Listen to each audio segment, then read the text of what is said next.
Palal dëkk la bu nekk ca Pout ga ca Kees benn waxtu du 1h jot na fa waxtu wooye moo jot ci rajo Futur Média xibaaru digg bëccëg gi salaamaaleykum. Mamadou Mohamed Ndiaye.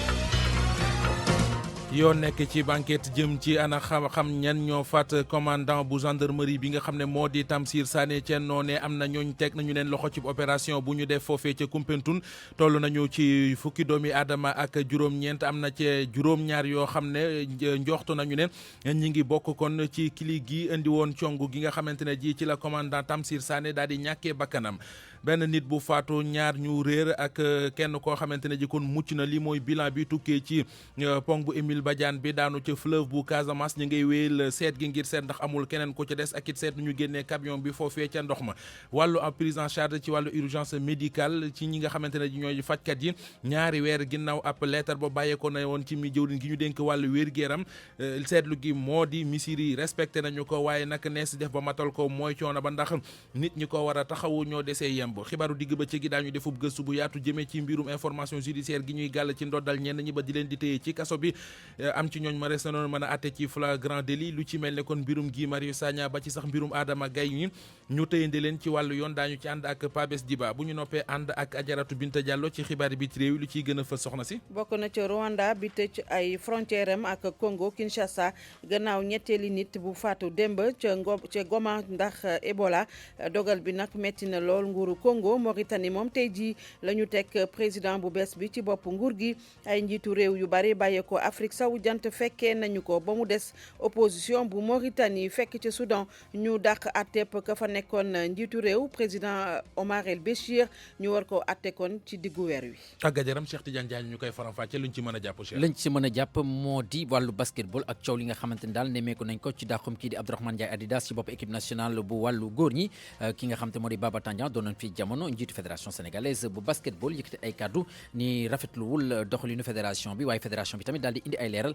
xam ne ni daal amul lenn li nga xamante ni daal am na ci lënt ci mbir moomu la ñàkku ni di ngeen si dégg kii di Soda Thiam bu loolu weesoo yi tamit wàllu football danañ ko daal di waxtaane ak Ligue africaine des clubs champions coow li nga xamante ni daal nemmeeku woon nañ ko ci final googu nga xam ne dañu ko doon amal diggante Wydad Athletic Club bu Casablanca ak Étoile Sportive bu Sahel bu Tunisie ba waa CAF daal di jël dogal ni daal final bi danañ ko footballaat CAF moom nag daal di indi ay leeral tey ji gannaaw ba tribunal arbitral des sports indi ay dogal ci mbir moomu la ñàkkul incha allah dañ ci dellu ci mu gën a yaatoo fileeg ci kanam tuuti wàllu lamb itam dañ ko daal di waxtaane ak coow lu ñu nemmee ko ci lu jëm ci wàllum titre roi des arènes Modou Lo waaw wala déet lu ci mënti am rek jàppale ni ki nga xam ne moo di manager am di Birame Ngingue tey jii ma ngay amal ab conférence de presse am na ay kàddu yi nga xam te ne yëkkati ko ci mbir moomu fileeg ci kanam tuuti rek ñu daal di ko faram-fàcce ginnaaw xibaari biti réew yi ginnaaw xibaaru tàggat yaram dinañ leen jukkil aslëf ci yëglekaay yi xëy di génn bés bu nekk bu ñu ca noppee daanu génn ci gis-gis ci rajo Futur Média mooy tëj xibaaru digg bëccëg gi Aliou Ba moo nekk ci machine bi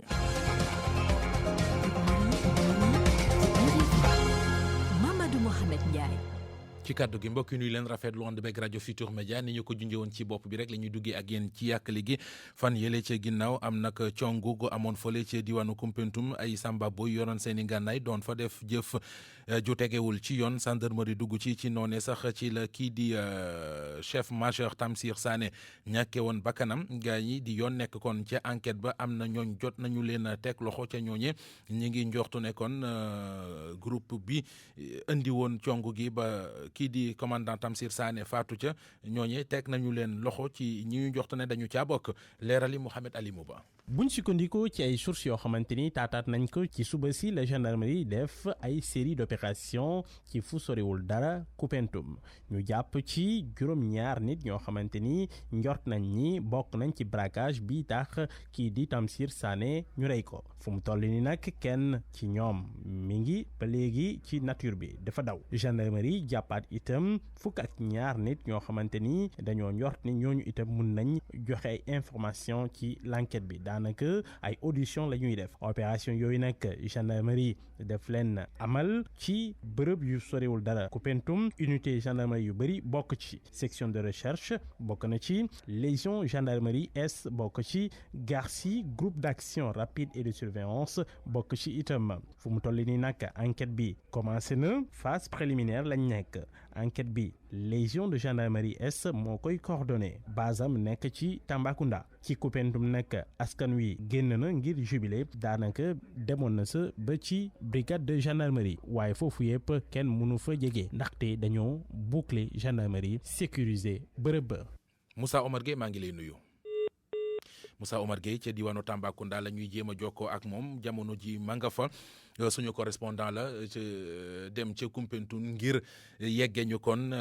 lu aju ci xibaar boobe mu di ay interpellation yoo xamante ne ji gendarmerie def na ko jëm ci enquête bi nga xam ne ñu ngi koy def ngir teg loxo ñi indi woon congu ga foofee ba ñu faat ci ki nga xamante ne ji moo di commandant Tamsir Sané dinañ ci jokkoo ci kanam tuuti ak Moussa Omar Gueye ngir ay leeral jëmi rek ci yëf ak ni mu demee Moussa Omar Gueye maa ngi lay nuyu.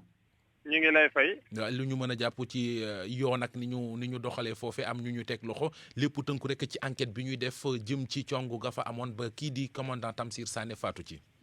jërëjëf fi mu ne nii ñi nga xam ni teg nañ leen loxo ba indi fii yoon dafa tuddee ni ñooñu ay présumé lañu masalan dañ leen a tuumaal ñoom ñoo faat bakkanu kii di commandant Sané fii nga xam ni moom mooy ci Koumpentoum ci jamono ji nga xam ni ñu ngi jàkkaarloog brigade gendarmerie bi ñu yegsee nag ñoom itam ak seen liggéey moo leen ko may ñu ni daal bëgguñu benn taskati xibaar jege ci noonu ñu jéggi waar raay bi pare ci beneen boor bi ngir nag di seenu di tàmbali def liggéey bi la ñu mën a jàpp mooy ñoom bu fekkente ni ñoom ñooy ñi nga xam ni ñoo faat bakkanu ki nga xam ni moom mooy commandant gendarmerie bi nekkoon fii ci Koumpentoum des na di leen toppee lu jëm ci wàllu assassinat lu jëm ci wàllu vol en réunion benn xeetu groupe nit yoo xam ne ay defkatu ñaawteef lañu yu amal càcc boo xam ne ñu ngi ko amal ci guddi di jëfandikoo gànnaay waaye itam ba tey am ñeneen ñu nu gaañ ñoo xam ne tey jii ñu ngi ñuy faju wéraguñu waaye itam ba tey loolu lépp buñ ko boolee rek day fàttali ni fi nga xam ni moom mooy ci Koumpentoum bu ñu jàppee ci xibaar yi jot a rësandiku ñu ni ñii ñu jàpp ñu ngi leen jëlee ci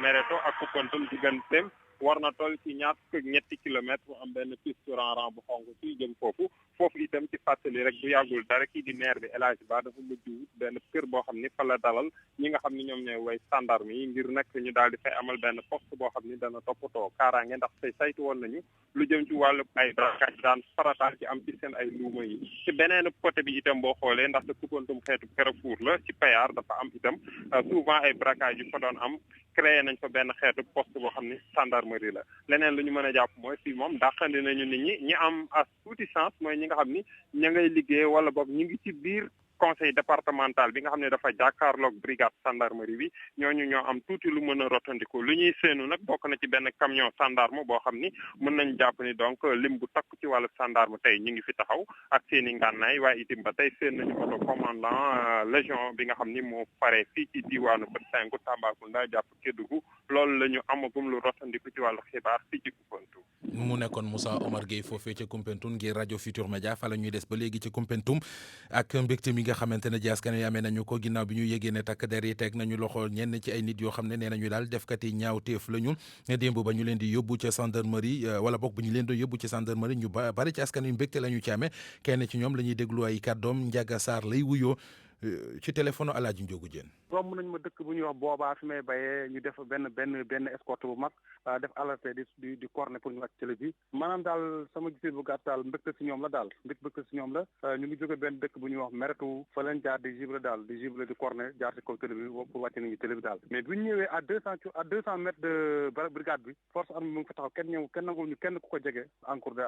brigade bi mais population bi ñu ngi ñëw di xool nu mu demee mais may ñu kenn ku ko jege ku fi koo xam ne jege na fi daal pour xool waa gible yi métti ak escorte bu métti ànd ak xadar mais na ànd ak mbégte ci biir bànneex tamit rafetlu ko xamal ne leen commandant brigade bu Koumpentoum bi kenn la fi woon pour man loolu laa mën a wax ndax tey fi laa juddoo yaroo fi màggee fi mais tey kilifa gu mel nii dagal naa mosu fee jaar ndax ñun liggéeykat yu ndaw yi fi nekk dañuy protéger suñu alal ndax fekk tey bu ñu ne baykat bu ñu ñëwee rek am ak population problème dañuy woo direct moom mu ñëw def intervention xamal ne lii du gulet si moom di ko ñaan nañu dimbali Koumpentoum kaaraange bi yokku ndax kaaraange bi manqué na ndax Koumpentoum Tamba ça fait 100 kilomètres nga jël fu ñuy wax environ Payar si digg Sénégal mu ngi nekk 59 kilomètres amuñu tey benn force arme boo xam ne war na fa taxaw pour sécurité suñu bakkan suñu kaaraange département bi vraiment loolu daal ñu ngi si ñaan bu dee un cas de militaire bu ndaw sax bu 40 personnes la 50 personnes état moo xam nu mu koy confirmer nañu si dimbale li laay wax rosi soxla nañ ko Koumpentoum. am na benn camion bu daanoo ca pont Émile Badiane ba ca fleuve bu Casamance li mu jur mooy benn doomu aadama bu faatu ñaar ñu ci réer ak kenn koo xam ne mucc na ca ci wooyu le wàll sapeur pompier ñoo ngi doon def def seen kéemtalaay kattan ngir xool ndax amul keneen ku des ci biir ndox mi waaye te lu aju ci li nga xamante ne ji moom mooy maanaam camion bi daanu ci biir fleuve bi ñu seet nu ñu ko génnee ci wéyale wala des di teewlu kàddu yi Géej Diouf mooy gouverneur bu région bu Ziguinchor am na kàddu yu mu ci dénk Lamine Ba. ci suba ci fajar gi avant fajar sax ci 2 heures du matin bu mu jotee benn camion moo def accident mbëkk barrière pont Émile Badiane bi daanu ci biir fleuve bi biñ ko yéegee sapeur pompier ak force de défense et de sécurité yi maanaam gendarmerie ñëw nañu sur les lieux pour sécuriser lieux yi ak essayer de sauver ñi def accident bi biñ ko defee bilan bi ni la tëddee jot nañu sauver kenn ci ñi nekkoon ci camion bi am na kenn ka nga xamante ne repêché nañ ko mais ñàkk na bakkanam instant bi ñu toll nii ñoo ngi wër ñaari nit ñi nga xamante ne ñoo des ci oto bi te gisaguñu leen loolu nag sapeur pompier ñoo ngi ci woo nañu renfort plongeurs yi nekk Cap Skirring ñëw nañu donc ñoo ngi jéem a xool naka la ñuy def pour sauver ñooñu pour l'instant moyens yi aussi woo nañu en privé bu ñu war a indil grue pour que ñu jéem a donc oto bi camion bi pour génnee ko pour mën a sauver ñi ci nekk. Géej Diouf ngeen di ànd ak rajo Futurs Médias di déglu xibaaru digg bëccëg gi 13h13. ak RFM kumpa jeex na. taxawu gi war fajkat yi ci wayu wopp yi mu di prise en charge malade ci urgence yi loolee ñaari weer gannaaw bi nga xamante ne ji kon ministre de la santé génne na këyit wuy sàkku ci médecin senior yi ñuy taxaw di amal loolee nga xamante ne ji moo di garde ci établissement public de santé yi ndax ni ñu ko waxee noonee lañ koy defee misir bi ndax wàccoon nañu ak moom ci barabu fajukaay yu mag yi lu am la gaaña ña nga ci góorgóorlu bu ñu sukkandikoo ci kàddu yu bàyyeeku ci directrice générale bu établissement public de santé waaye mu teg ci ne la ay jafe-jafe am na ci li ko jur mooy nit ñu doy la ñu amul ci barabu liggéeyukaay mu di problème effectif gëstub Anna Rocha. service accueil ak urgence nekk na jafe-jafe yu mag ci bërëbu fajukaay yi fii ci Sénégal ngir ut ci pexe ministre de la santé dafa ñaax médecin yu gën a am expérience ñuy toog ci wetu ndaw yi ci garde yi bu ñu sukkandikoo ci docteur Fatou Mbaye Silane nekk directrice générale des établissements publics de santé dogal googule tàmbali nañ ko jëf. hôpital bu ci nekk médecin bu fay nekk di garde am na ku ñu ko magali ko fa nekk wax ji kay mooy ministre dafa bëgg moom au lieu ñuy xaar ba médecin bi nekk di garde am ay tolof di woo senior bi dafa bëggoon ki ñu ko magale ak moom ñu nekk fa toog loolu moo ko ñu ngi koy matale bu baax ci biir hôpitaux yi. waaye bu ñu sukkandikoo ci Ibrahima Gaye mi nga xamante ne xam-xamam dafa màcc jëm ci wàllu santé publique dogal bile mën naa am jafe-jafe ndax ñàkkum personnel gu doy ci hôpitaux yi. hôpitaux yi yu ci bëri dañuy jànkoon dégg ay problème liggéeykat yu nekk ci wàllum santé. bu effectif bi doyul dafay jafe pour ñoom que ce soit seniors yi wala ñëpp ñuy assurer pour que mesure boobu jàll.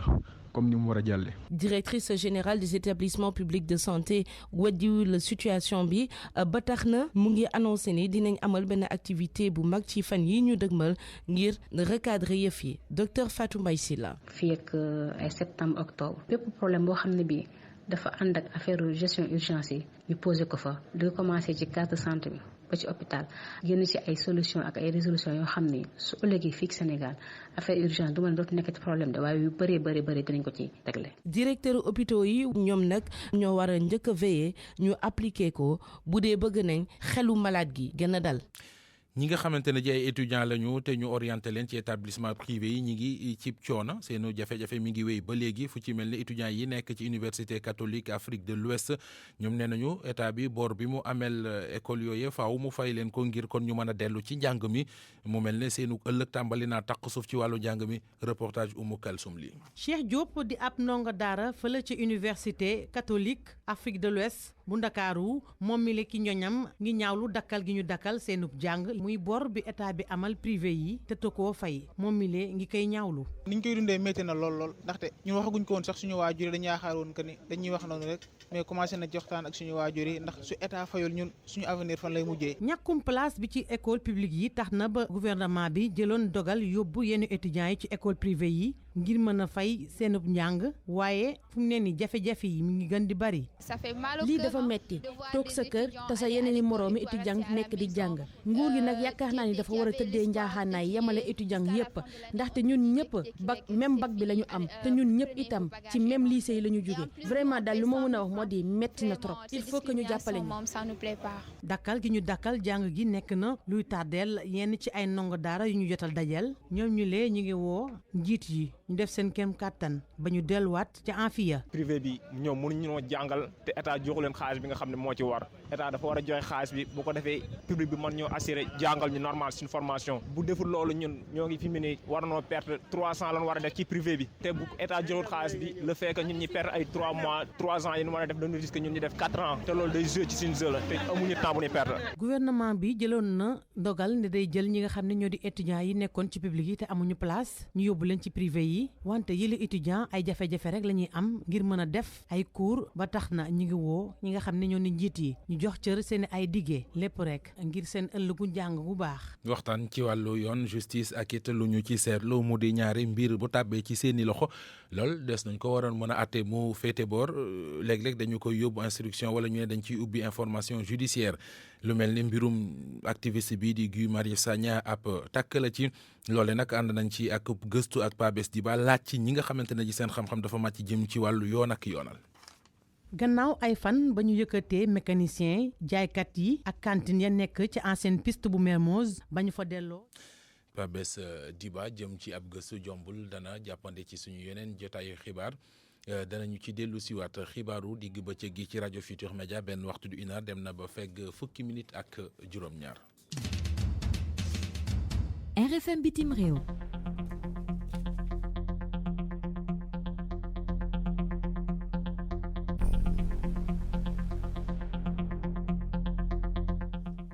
Ajaratu Binta Diallo la ñuy dalalaat soxna si maa ngi lay nuyuwaat. maa ngi lay fay bu baax Mohamed. mu mel ne réewum Rwanda dafa tëj ay frontière am muy digg wi dox diggam ak République démocratique bu Congo lu xew foofu. moo tax ñuy laaj ndax loolu du créer nag tension ci diggante Rwanda ak RD Congo ndax Rwanda dafa jël dogal tëj frontière am ci yi nekk ci ak RD Congo gannaaw nag ñetteeli nit boo xamante ne gaañu na démb ca Ngoma nag mooy ñaareelu ville wala ville bu gën a mag itam ca RD Congo ndax am na 2 millions doomu aadama ñu fay yeewoo gannaaw nag dafa faatu te Ebola moo ko rey moo tax nag ñoom ñi daal di jël dogal tëj seen frontière ak Congo feebaru Ebola boobu nag organisation mondiale de la santé nee na lu jara bàyyi xel la ci àdduna bi yëpp sax nag moo tax Sénégal nee nañu depuis 2014 ba tey ñi ngi saytu ba xam fu mbir mi toll ay réunion sax ñi ngi koy amal saa su ne ci ay frontière am docteur Mamadou Ndiaye directeur prévention ci ministère de la santé ci micro soxna Naata Mbaye. surveillance Ebola mooy maanaam di ko saytu ci dispensaires yi wala ci hôpitaux yi rek xaw a am lu ko xaw a nuru am nañu lu koy saytu donc feebar boobu ñu ngi koy saytu depuis juróomi at léegi donc depuis 17 juillet organisation mondiale de la santé def ne nañ ko considérer comme urgence de santé publique mooy maanaam dafa war ñu gën ko gëstu di ci yokk ay jéego ci xeex feebar boobu donc loolu ministre de la santé monsieur le ministre de la santé nee woon nañu depuis boobu nañu jël suñu motuwaay loolu tamit def nañu réunion ñaari réunion léegi képp ki nga xam ne am na wàll ci xeex bii rek fekkee woon nga réunion bi suñu plan yi ñu ngi ko ku ci nekk place bi nga waroon nekk ou bien cër bi nga waroon am aussi dañ ne nga yokk ay jéego pour gën a saytu feebar bi balaa muy dugg yaa xam ne foofu la jóge walla feneen te aussi même frontières yi bokkoon nañ ci réunion bi yaa xam ne port ak aéroport parce que ñoom ñooy frontières yi ëpp solo maanaam même si yeneen yi am na parce que xam nañ ni que RDC ak Sénégal amuñu frontière waaye nag dem bi ak dikk bi dafa xaw a lëkkaloo donc ñooñu tamit fekkee woon nañu réunion yi ba léegi fu ñu toll ni mooy que suñu plan yi ñu ngi koy réadapté pour jéem ko yokk degré parce que organisation mondiale li mu wax rek mooy que nañu yokk degré ci saytu feebar boobu ci loolu lañ nekk te ñu ngi koy continuer bu ci yàlla àndee. feebar boobu di jàngoroy Ebola am na ñetti pexe yoo xamante ne ji gaaña ña nga ca ngir seet nuñu ci muccale Afrique de l'Ouest. réseau ouest africain bi saytu wàllu tuberculose sida ak paludisme jàpp nañ ne ñett stratégie bu ñu ko tëralee Afrique de l'Ouest dina mën a mucc ci fièvre hémorragique boobu ñuy wax Ebola dañ ciy déglu ki coordonné réseau bi di professeur Souleymane Boub. léegi nag ñun suñu gox bi peut-être à part li xewoon ci yeneen dëkk yi ci Ebola bi li ñu gën a def mooy dañu seet nan la ñu mën a jàppale ba nga xam ni bis bu fa feebar yooyu ñëwee nit ñi préparé wu pour répondre mën nañ ci répondre ñetti manière déjà li ci gën a am solo mooy su amee feebar boobu rek ñu xam ni feebar bi la dafa am yeneen feebar yu bëri yu muy nuróol et souvent mooy problème ko gaaw ak beneen bi mooy suñ feebaree aussi nan la nit ñi mën a intervenir pour aussi xeex feebar yooyu ñu am expertise bi ci des mooy loo xam ni amoon na importance mais dafa gën a am importance il faut que communauté yi seen bopp ñu dugal leen ci biir parce que ci solution bi lañ bokk donc ñetti yooyu la ñu jël ñun mais dañuy liggéey ak ñeneen ñoo xam ni actuellement ñu ngi RDC ak feneen te ñooñu am nañ déjà expertise boobu mais li ñuy indi ñun en tant que Wanetam mooy nu ñuy mën a préparer vraiment suñu dëkk yi pour que su feebar yooyu ñëwee rek ñu préparer wu pour répondre ci. Professeur Souleymane Mboup yëkkati kàddu yi bi ñuy amal réunion seen comité directeur bu réseau ouest africain bi saytu wàllu tuberculose sida ak paludisme ca Diamniadio ay kàddoom ki ka taataan mooy Abdou Diouf Diagne. ñu dem ca gànnaar mu di Mauritanie président Ghazouani maanaam installé nañu ko. ci teewaayu njiitu réew Afrique yu bari bokk na ca bu Sénégal président Macky Sall Mohamed Ghazouani kon nag ni ñu ko waxee tabb nañ ko tey mu nekk président de la République de la Mauritanie mu mel ni kon élection boobu nag opposition bu Mauritanie da ko mës a bañ ndax nag dañ ne woon élection ba amoon na fraude yu tar seni bi nag nanguwul loolu waaye opposition boobu ñuy wax tey ji moom boycotté na cérémonie d'investiture boobu la ñuy dem Nouakchott fekki fa Mohamed Diop. fukki njiiti réewu Afrique teew nañ bawoo Sénégal Côte d'Ivoire Gambie Guinée-Bissau Guinée-Conakry Congo Mali Niger République arabe sahraoui ak Tchad. France moom daa yónnee Jean-Jacques Bridet mi jiite kuréel gi yor wàllu kaaraange gi ca assemblée nationale ba. Espagne yónnee ministre am bi yor wàllu bitim réew di Joseph Borrell Fontel. Russie moom ki toftalu ci jëwriñ ji yor wàllu bitim réew di Mikhail Bogdanov nag la yónni. yeneen gan yi ñu ngi bawoo ci réewu arab yi ne Maghreb ak ci golfe bi. bokk ci ñaari premier ministre yu bawoo Algérie ak Maroc di Nourdine Bedoui ak Saad Al Ousmani am na tam yeneen ministre yu bawoo Émirats arabes unis Oman ak Koweït. Mohamed Ben Sambas nag mi toogal mbootaayu xeet yi ci Afrique sowu jant ak Sahel tam bokk na ci ñi ñu invité ñoom ñëpp nag ñëw ci investiture bi maanaam jël ak nguuru kii fii jiite woon l'armée bi di Mohamed Ould Ghazouani. Mohamed Diop Nouakchott RFM. ñu dem ci réewum Soudan président ba woon di président Béchir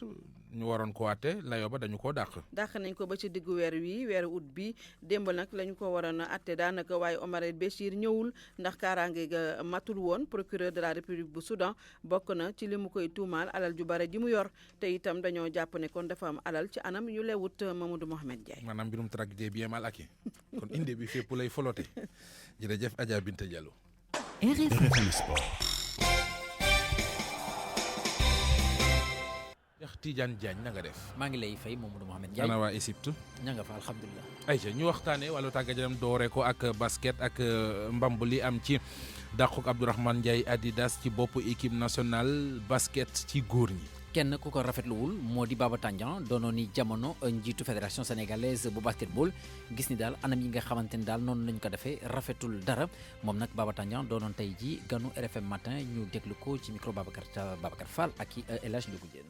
dafa ñaaw rafetul jekkul Adidas sénégalais la international la nekk fi entraîneur bu mag fii Sénégal ak étranger ak France ku mel nii boo koy def ak ku mel nii Adidas je crois que c'était plus simple nga woo ko nga tàcc ko nga ne ko maa la jëloon jëlatuma la bu boobaa amatul commentaire même ñun ñi nga xamee ne man mi nekk fi di wax bu boobaa sax soxluma sax may def commentaire parce que awma droit def commentaire sur le choix de la fédération mais doo jox nit ki contrat ay booru le lundi nga ne ko mu xool ko ce qui fait que Adidas dafa décider ne contrat bi nga ko jox da koy saytu ak conseil juridique am ça fait logique et normal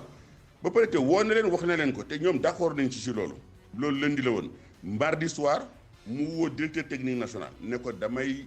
récupérer xale yi mercredi pour ñu dem commencer def des galops d'entraînement comme déjà on est en retard xamuñu kan la ñuy regrouper xamuñu kañ la ñuy kii le fait que xëy na peut-être mu wax leen loolu rek gis nañu xëy na peut-être Adidas day waaj a préparer ngeen def benn sortie médiatique parce que ñoom ils sont allergiques di tubaab di wax ils sont allergiques aux critiques ñu bàyyi ba le mercredi matin à 7 heures du matin jabaru Adidas moo yeewu di ko tegal xaw ma ndekki pour mu préparer dem Mariou Ndiaye pour dem convoquer xale yi foofu parce que dafa convoqué woon xale yi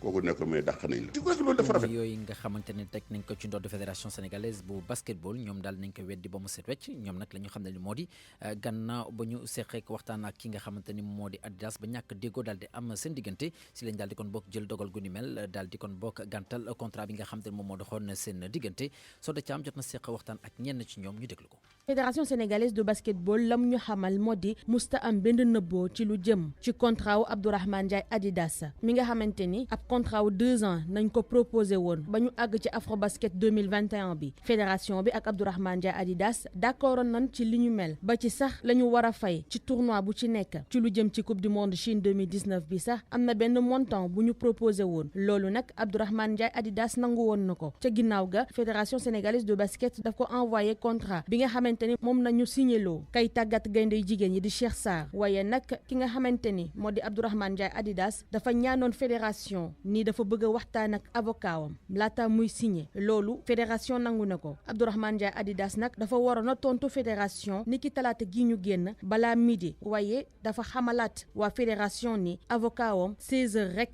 la ko mën a gis ba tey fédération nangu li ni mel ca gannaaw ga moom technicien bi daal di ñëwaat ci fédération laaj leen ni dafa bëgg ñu indi yenn coppite ci gile contrat comme que fédération nag mënu woon a indi benn coppite ci contrat bi nga xamante ni moom la ñu signéloo Cheikh Sarr loolu nag moom moo tax mu daan ni dafay dakkal waxtaan gi doxoon diggantee mag kii di Abdourahmane Ndiaye Adidas ci noone sax nee na daal nañ koy yónnee ab bataaxal ngir xamal ko lu ni mel fédération biral na itam ni Moustapha Gueye musta nekk plan B waaye nag ñi xaar ci sélectionneuru gaynde yépp gis nañ ko ci moom loolu moom moo tax en urgence ñu daat koy tabb fi mu nekk nii nag bu fekkee fédération moom lu jëm ci kaw Adidas pare na ci du li ni mel nañu nemmeeku ci ki fi doom tàggat gaynde yi ne niki aljuma ji dafay woote ab conférence de presse ngir indi ay leeral ci mbir moomu yëpp. en tout cas Cheikh basket bi lëj na. waaw bëri na coow fi mu toll nii. Ligue africaine des clubs champions CAF indi na ay leeral jëm ci décision bi nga xam ne bàyyeekoo na ci tribunal arbitral du sport.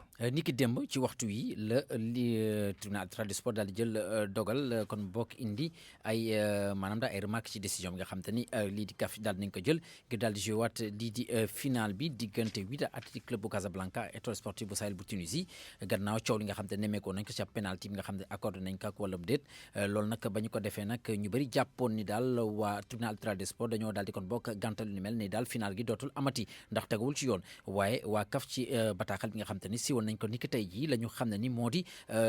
ñi nga xam te daal dañoo di waa tribunal arbitral des sports dogal gu ñu jël maanaam terew la ñu daal di reprendre googule marché waaye daal dafa am ay mbir yi nga xam te ni daal ci forme bi foo rek ñu saytuwaat ko laata kon bokk ñi amal googule final ci bataaxal bi nga xam te ni daal waa CAF daal nañ ko siiwal ni ki tey jii bu loolu weesoo Njaay ñu daal di waxtaane wàllum lamb dellu si coow li nga xam te ne nemmee ko nañ ko ci lu jëm ci wàllum titre roi des arènes ndax Modou Lo ni ki dimanche gi gannaaw ba mu daanee kii di Eumeu Sène ñu tuddee woon ko sax combat royal ñu bëri jàpp ne daal fi mu toll nii moom moo di actuel roi des arènes mu mel ne que lu ni mel am na ñi nga xam te ne d'accord ñu si rawatina CNG mi nga xam te ne daal ñoom ñooy réguler lii di discipline googule gannaaw loole nag ki nga xam te ne moo di Biram ñi nga di manager kii di Modou Lo moom nag mu ngi naqar lu ni mel ndax gis nañ daal titre googu Modou Lo daka daal di mérité ñu déglu ko gannaaw ba mu doon waajal conférence de presse bi nga xam te ne jamono gi mu ngi ko doon amal. On a vu vraiment à travers la presse certains détails yoo xam ne c'est lié au combat donc depuis dimanche en tout cas ñu ngi dégg yoo xam ne ay informations la yoo xam ne vraiment de bonnes informations vraiment destinées ko les amateurs et tout ça donc genre décrédit la discrédit par exemple ci combat ci roi des arènes bu Modou bi donc précision yooyu moom taxoon na ñëw pour waxtaan ko ak la presse pour mu leer parce que vu palmarès Modou j'espère que bu ñuy calculer palmarès bu ñu defee ay statistiques war nañ xam ne Modou vraiment c'est le vrai roi des arènes ndax même Yékini bi nga xam ne bii moo am durée d'invincibilité bi palmarès Modou moo gën ba sax donc vraiment dinaa dugg dans les détails ci conférence de presse bi mais il faut que ñu leeral opinion publique bi yëpp li nga xam ne lii vraiment mooy réalité arène bi actuellement. voilà kon mbokk Ndiaye fii lañ koy daal di yemale xibaaru tàggat yaram. léegi moom dana janoog taskatu xabaar yi ci kanam. waxtaan ak ñoom. ci Modou Lo roi des arènes la am déet. waaw coow li kon ñoo ngi leen di xaar waa Sénégal a ngi leen di xaar ci xibaar boobu Cheikh. incha allah maa ngi lay gërëm di la sant. jërëjëf Ndiaye. RFM rajo askan wi. ni ñu ko baaxoo ci suñu jotaayu xibaaru digg bëccëg gi reportage bu ñuy def jëmee ko ci tabaski gi ak wattaay gi tey jii dañuy dem xooli ñi nga xamante ne ji jamonoy tabaski day tombanteeg ñu nekk ci examen fële ci université Cheikh Anta Diop bu Ndakaaru ñoom étudiants yooyu nga xamante ne ji dëkkuñu Ndakaaru tabaski dañoo war a dem fa ñu cosaanoo tabaski si fa nu ñu koy lijjante ak examen yi ñuy waajal ñu bari ci ñoom li ñuy wax mooy lu mu metti metti lu mu tar du tee danañ dem fa ñu dëkk tabaskee fa reportage law bi Diagne. fii ci couloir de la mort ca université Cheikh Anta Diop bu Ndakaaru ñu daje fa ak ay étudiants di dox. Ibrahima Ba di kenn ci ñoom moomee di ñu xamal ni ca dëkkam lay feetee tabaski donte sax examen yi ñëw nañ ba pare. Dakar moom ñu bari dëkkuñu fi quoi te ñun tamit dañuy dellu di bëgg dem tabaski ci dëkk ba te gars yi nee nañ pour ñu def ay examen après la tabaski lañ ko wax sax donc tabaski moom dina compliqué mais quel que soit alpha rek ñu essayer gérer ko calendrier moom chaque année di changer quoi comme ren tabaski bi dafa tombé ak suñu fin d'année bi tamit ñu essayer gérer ko rek dem tabaski ji ñëwaat. ñu doxaat tuuti bii paas benn suufu pavillon ñu daje fa ak Abbas Sow di nit ku weex ak Mouhamed Seck di nit ku ñuul ñi nekk ci ab waxtaan. tabaski baa ngi jub si de baax xaalis amul.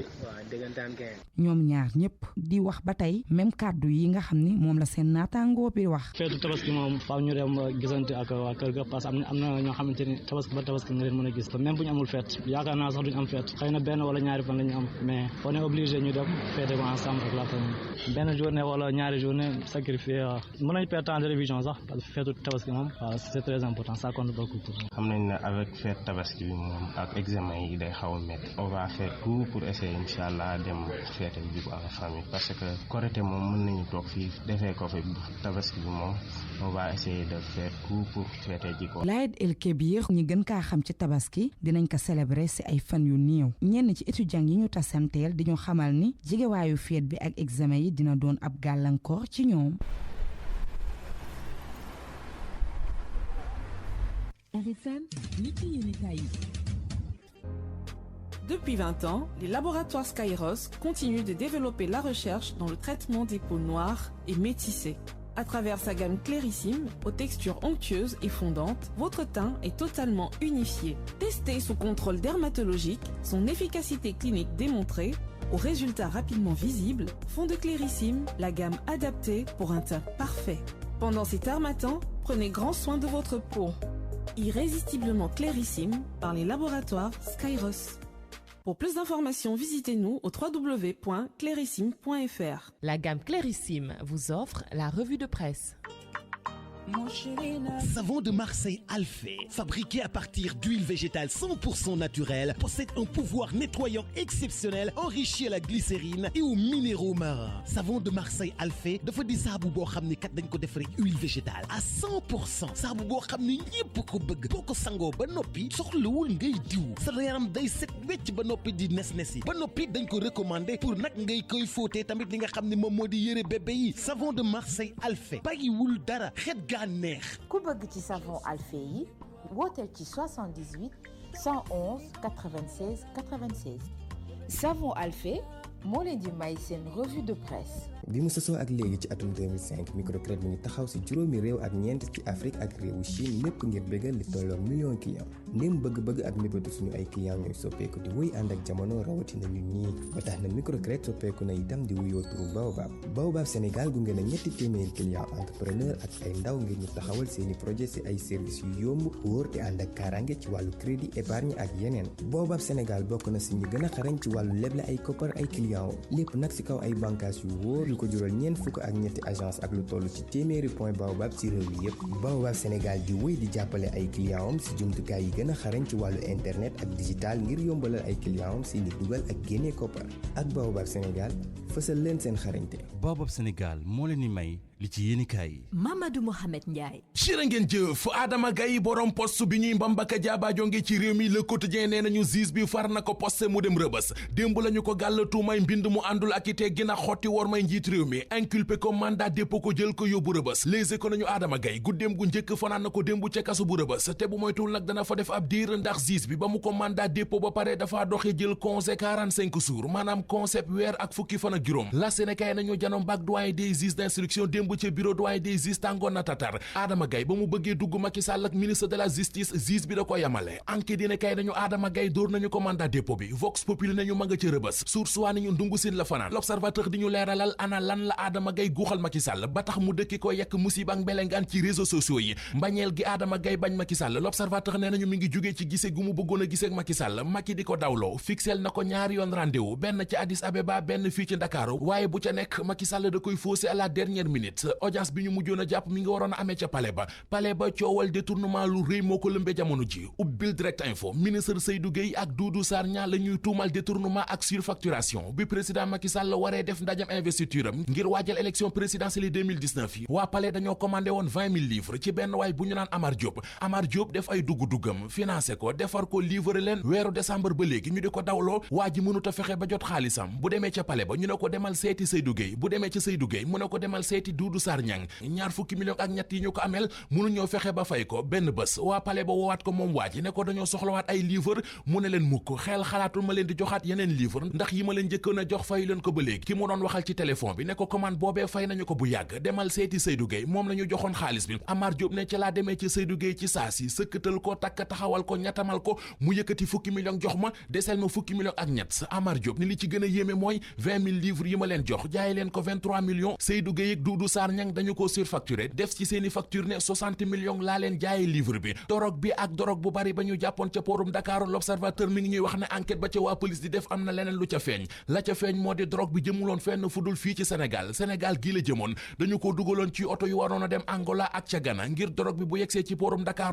am ñu dugg ci port bi sol ko ci saako génnee ko ki nekk ci ginnaaw loolee lépp mu di cerveau bi l'observateur nee nañu enquête ba feeñal na ne benn doomu Sénégal la moo ci ànd ak benn waay bu fekk baax Amérique latine mu di ab complice am ñoom ñaar ñooñee ba léegi kenn gisu leen ñu gisaat ba tey coowal drogue bi ci xët mu njëkku libération benn waay bu ñu naan Daouda Ba di marchand ambulant moom la enquêteurs yi teg loxo mu wax leen lu yéeme te doy waar ci drogue bi nee na leen beneen waay bu ñu naan Ousmane Bari ñu gën koo xam ci kaw moo ko ci dugaloon moo ko ne dafa am drogue bu nekk ca porum Dakar na ko wutal ay client bi waa police ànd ak moom dem jàppi Ousmane Bari kaw Ousmane Bari dane xamul waa ji police dem këram fekk fa drogue mu ne drogue bi ci benn ordinateur bu ñu ko joxoon mu war koo réparé ci la ko fekk yéenekaay bi nañu drogue bi ñu fekk ci ñoom bi ñu ko saytoo càmbar ko mook drogue bi ñu jàppoon ci porum Dakar benn la drogue la Tribune nee nañu mi ngi def lu dara jarul ci xale yi dëkk bi maanaam mineurs yi ab gëstu bu ñu def jëmee ko ci mineurs yi ñu teg loxo ci réew mi atum 2018 wane na ne ci ñetti téeméeri mineurs yi yoon teg loxo la ñu leen jàppee ak càcc moo ci jiitu wàllum drogue topp ci 10% yëpp drogue la ku ne drogue xel dem ci góy yu Soleil national nee nañu démb ca ndajam conseil des ministres président Macky Sall gannaaw ba mu tiisloo faat gi ñu faat Major Tamsir Sané ca Koumpentoum delloo na ko njukkal ca ndajama ba noppit sàkku ñu gën a taxaw ci xeex gi ñuy xeex grand banditisme gi am ci réew mi Le Quotidien nañu ngànnaay li mu teg ngir bëgg ñu xeexee ko moo di fexe ba dëkk bu nekk askan wa di lëkkaloo ak takk der yi fu ñu gisee lu tey seenum xel rekk signalé ko stratégie régionale de renseignement anki dina kay nañu lu jëm ci faatu commandant Tamsir Sané président Macky Sall ma ngay wër ak di wër lu ñu ko def Abdourahmane Ndiaye Adidas mi doonoon entraîneur équipe nationale bu basket bu góor ñi fii ci Sénégal li ñu ko def yéeme na ubbil source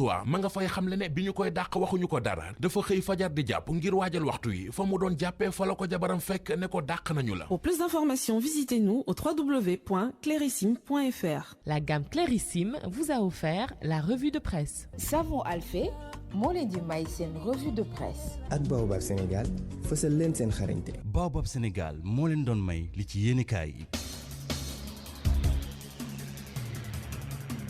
benn waxtu du heure fekk ñeent fukki minutes ci rajo Futur Média xibaaru digg bëccëg gi yegg si nañu ci pëj bu mujj bi mu di gis-gis li ñu ciy waxtaane moo di gën gis-gis ngeen am ci kaddu wala li njiitu réew mi Macky Sall santaane démb ci ndajem conseil des ministres mu di jëli matuwaay ngir xeex lii di grand banditisme mu di wëyute gi am ci réewum Sénégal. loolee kon la ñuy waxtaanee ak yéen ci gis-gis ci rajo Futur Média ñoo ngi ci jokkoo bi ak Bassamba Camara commissaire de police divisionnaire de classe exceptionnelle à la retraite commissaire maa ngi lay nuyu. maa ngi lay fay Mohamed. weneen wàll wit ñoo ngi ci ak maître Amadou Ali Kane avocat à la cour vice-président bu RADDHO di kuréel gu sampe ngir xeex ak yelleefu doomu aadama lu ko jëmal kanam maître maa ngi lay nuyu.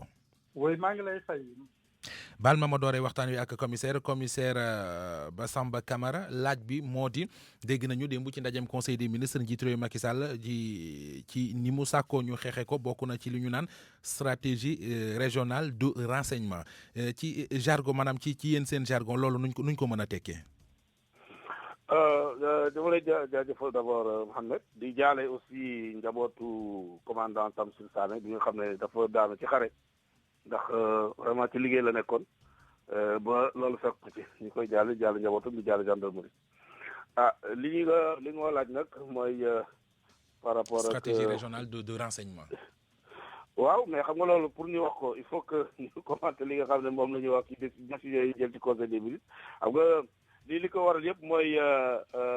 samba boy yi nga xam ne dañu commencé di jaabaa njël nekk ci dëkk bi def leen neex loolu moo tax nag démb ci conseil des ministres président am décision yoo xam ne yu dëgër yoo xam ne wala na ko pour ñu mën a xeex ak ñooñu mais li nga wax ne affaire xam nga police renseignement bi nga wax bànqaas la rek ci police bi parce que police nañ def renseignement nañ def police judiciaire police administrative ak et cetera renseignement bi lan la mooy bu fekkente ñuy xool li nga xamante ne samba boy yi ñu ngi koy def ci dëkk bi ñu saytu leen am ñoo xam ne dinañu fexe ba xool fu ñuy dugg li ñuy def ak la ñuy wax ndax ñu mën leen a fekk fa ñu ne ñu mën leen a jàpp jox leen ñi nga xam ne ñoo leen war a mën a jàpp ak ci demee noonu mais man loolu dama ci li ma ci gis mooy par rapport ak li ñu jël dem ci décision en conseil des ministres liggéey yi takk der yi pour que vraiment mu gën a efficace il faut que daal maanaam ñu booloo parce que c'est vrai ñu ngi liggéey takk der policiers ak gendarme ku nekk yaa ngi liggéey ku nekk yaa ngi wax dégg naa sax ñu ne ñi nga xamante ne ñooy samba boy yi am na ñu ci commencé jàpp vraiment mooy félicité gendarme mais man dama waxoon ne ma ne vraiment bu ñu bëggee daal gën yëf yi gën a efficace ñu créé benn département boo xam ne bu ñu tuddee le ministère de l'intérieur et de la sécurité publique lu tax ma wax ko mooy loolu day permettre une synergie maanaam booloo ñu mutualiser suñu effectif mutualiser suñu effort mutualiser suñu moyen ndax ñu mën a xeex parce que tey xam nga xeex ak woyu yi tey du xeex bu ndaw parce que délinquance bi dafa am délinquance bu ñuy wax délinquance urbaine moo xam ne ñoo nekk ci dëkk bi nii ville bi ak délinquance périurbaine ak le grand banditisme bi nga xam ne ñoo nekk ci àll bi di def li nga xam ne nu sul noonu ci frontière yi demee noonu tey boo gisee li nga xam ne moo am Koumpentoum région boo xam ne xam naa ko parce que moi j'ai fait 5 ans à Tambacounda comme chef régional sécurité publique c'est une région boo xam ne dafa rëy distance yi entre villes yi dafa rëy te maanaam effectif yi demewul tellement noonu te donc il faut que bu dee dëkk yu mel noonu nga xam ne dafa sore effectif yi war nañ ko non seulement war nañ ko yokk mais également war nañu yokk moyens yi parce que itam damay wax toujours ne la sécurité a n'a pas de prix mais elle a un coût maanaam sécurité amul njëkk waaye dafa am lu muy laaj maanaam dafa am lu muy laaj. waaw dafa am lu muy laaj très bien mon commissaire bul sori ma ñëw ci maître Amadou Ali Kane maître matuwaay yi nga xamante ne njiitu réew mi wax nañu taxaw ci thème ngir xeex wàllu banditisme ci sa gis-gis maanaam yàgg nañu koo jéem chaque jour it ñu dégg fi ay woyo ki samba boo yu def naka sudul noonu jàpp nga ne li nga xam ne commissaire wax na ko mu di boole doole yi diggante police ak gendarmerie bu ñu ko defee dinañu mën a atteindre objectif bi. mooy njëkk dama bëgg d'abord jàll réew mi ak kilifa yi kooku di commandant Tamsir Sané di ñaawlu ni ñu ko reyee di ko condamné ci suma tuuru rajo ak tuuru militant droits de l'homme yëpp alors di ci teg nag ni président li mu wax kooku man ànd naa ci renseignement c'est très important pour teg sécurité naam insécurité zéro amul fu mu am dëkk boo dem am na délinquance mais délinquance itam mën na ci taxaw ba mu néew ba néewal ko doole alors loolu nag pour mu am il faut que ñu impliquer les populations jaarale ko ci communes yi parce que gox boo dem am na commune am na maire alors ñooñu nag dañu war a fexe ba teg loo xamante ne dina leen permettre ñu mën a am ay renseignements ñun ñu ngi toll ci renseignement humain am na ay réew yoo xamante ne passé nañu renseignement humain ñu ngi ci renseignement technologique di def ay caméra ak yooyu di déglu téléphone yi di def yeneen ak yeneen ñun peut-être que mën nañ ko def mais mënuñu ko def à une très grande échelle mënoo tey jii di def ay caméra réew mi yëpp peut-être mën nga ko def Dakar alors léegi man li ma ci bëgg a teg rek nii il faut que ñu yokk renseignement bi te yaakaar naa ni pour y arriver il faut aussi que mu am collaboration entre police nationale bi ak les agents de sécurité privés parce que ñoom itam yor nañ ay nit yu nekk ci mbedd mi di dégg am ay information yu ñu am il faut que ñoom itam ñu am une forme de collaboration yenn renseignement bu ñu ko amee ñu mën ko jébbal police bu ko defee ñooñu bàyyi xel ci li ñu leen signalé bon ci koñ yi aussi y a beaucoup de chômeurs boo yu bëri mën nañu fexe naka lañu leen di utiliser pour ñu travailler en collaboration avec la sécurité kenn waxul nag ñu dem di jàpp nit mais information rek lañ leen di laaj. maanaam ñu lëkkaloo ak takk-der yi ñu lëkkaloo ak takk-der yi ñu xool yan forme nañ ko mën a defee daal pour loolu mën a nekk. très bien mais maître bul sori ma dellu ci commissaire Bassamba Camara laaj bi moo di ci biir wax ci sax ñi ngi dégg ñu naan nañ ci associer population bi mais dafa mel ne maanaam culture de dénonciation gis luy raam luy jëm ci ñag bi lu ñuy ruumandaat ci koñ bi nga dem police dem daal di koy dénoncer dafa mel ne loolu ñun bokkul ci suñu dund maanaam dañ koo ñemewul. waaw Mohamed li nga wax dëgg la boo gisee nag loolu am c'est parce que aussi amoon na quand même problème diggante police ak population yi maanaam diggante bi daal taxul woon tellement moo tax vraiment policiers yi quand même ñu war a def effort pour am un bon accueil des populations parce que man damay wax ne toujours police bi policiers yi moomuñu ko population yi ñoo ko moom donc war nañu def tout yaatal leen pour que ak population yi ñeme leen pour mën leen di jox ay renseignements ndax bu dul loolu rek dina am une rupture boo xamee ni ndax di nga gis ci koñ nit def dara keneen ci toog ci wetam gis ko mais bañ ko dénoncer parce que danaan bu ma ko dénoncer amaana bu ma demee police dama fay am problème wala bu ma ko dénoncer waa koñ bi ci sumaan ainsi de suite parce que ku ne xam ne liy koñ yi boo fa duggee boo yaa ngi toog ñu ngi jaay yamba ñu ngi agressé ainsi de suite mais kenn du def dara ainsi de suite donc il faut que nécessairement effectivement que mu am cette proximité là mais au-delà de cela dama wax ne il faut que dans les communes là ñu créer fa ce qu'on appelle les polices municipales parce que police bi tey boo ko gisee li mu yor en charge dafa bare donc am na yoo xam ne war nañ ko mën a décharger mooy surtout wàllu police administrative ñu bàyyi ko communes yi